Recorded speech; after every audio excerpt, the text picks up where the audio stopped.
Warcraft, based on a popular video game series of the same name, tells the story of orcs whose world is dying. So they transfer themselves over into another world where it's all humans and they have to fight each other for survival. And on the surface, that's really about it.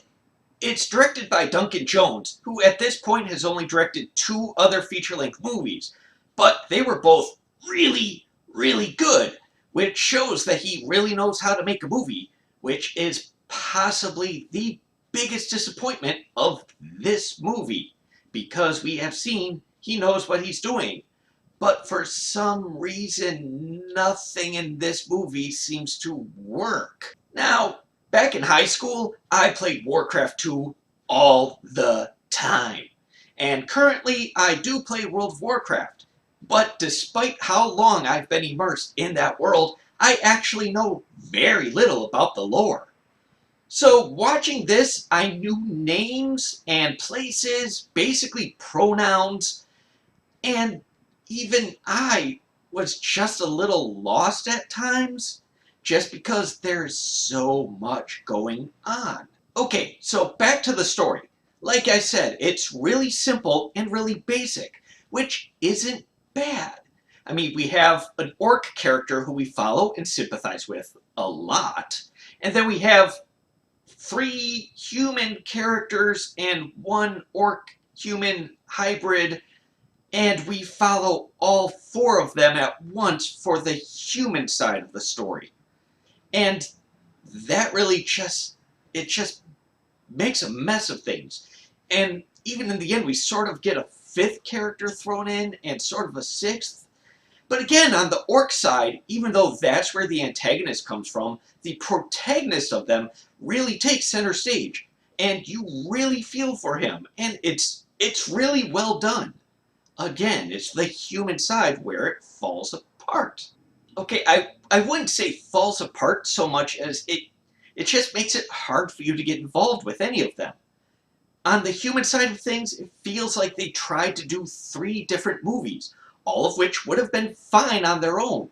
But then they're trying to give time to each one individually, and you just end up bouncing around and not really being able to find yourself attached to any of them. So story 1 is the human knight and his son who's trying to impress him, and then the female orc half-breed sort of mixes in with them, and that's one story.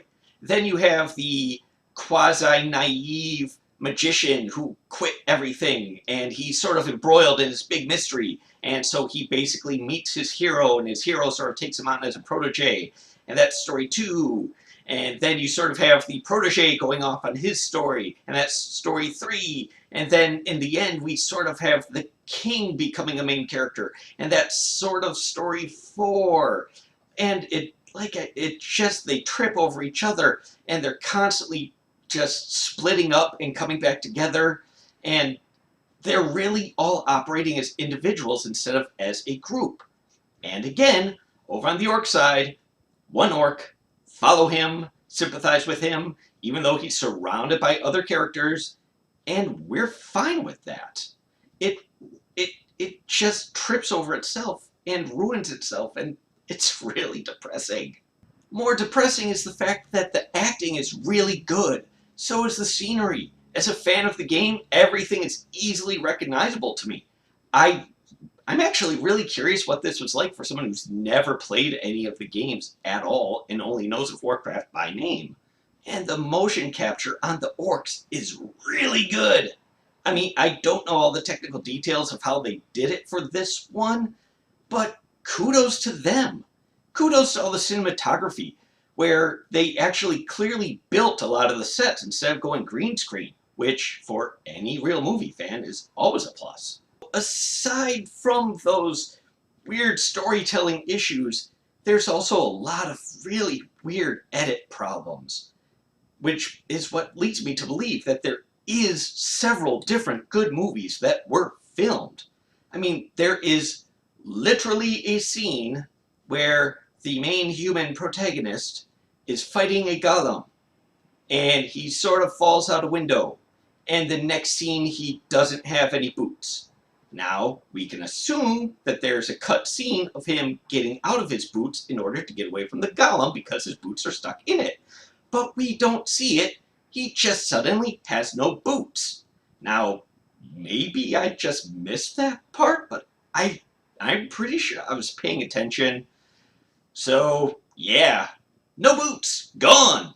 And, I'm not going to spoil anything here, but the ending is so disappointing because it makes no sense. Okay, so already the antagonist's motivation is he just wants to destroy another world. That's it. It's very thin. It seems like there could be something else going on, but that's all we're given. And it's just not really enough motivation to care. So, anyways, so there are 3 scenes that feel like they should turn the tide of everything. Like, this is the turning point. This is when everything's going to come together and things are going to change. We have the wizard going off and he gets some news or gets motivated. But then it's not like he actually does anything special. And then we have one of the heroes doing something big, and there's a sacrifice, and it's supposed to change everything, and nothing happens. And then we have another hero who also makes a sacrifice, and nothing happens. They even state before their sacrifice, when I do this, everything will change and we will win. But it doesn't happen. It's like they raise these stakes super high, and then nothing happens. How? How can... I really wanted this to be the movie that breaks the stigma of video game movies being so bad. But it really just... I hope we learn more about what happened to it. Because it's there. The acting is good. The pacing is fine. And like I said, you can see parts of a good movie. It's really distracting. I guess now we have to hope Assassin's Creed is good. I have feelings. So, yeah, I can't really recommend it. Not even as just a fan of the games. Go see it. Sure, there's a couple nice little Easter eggs, but at least they didn't do any Leroy references because, you know, nothing really endears you to gamers that more than a 10-year-old reference. Okay, so if you like these, subscribe. Follow me on Twitter at FeltLuke, FELTLUKE, and read some of my articles and some other people's stuff over at nerdzon.xyz.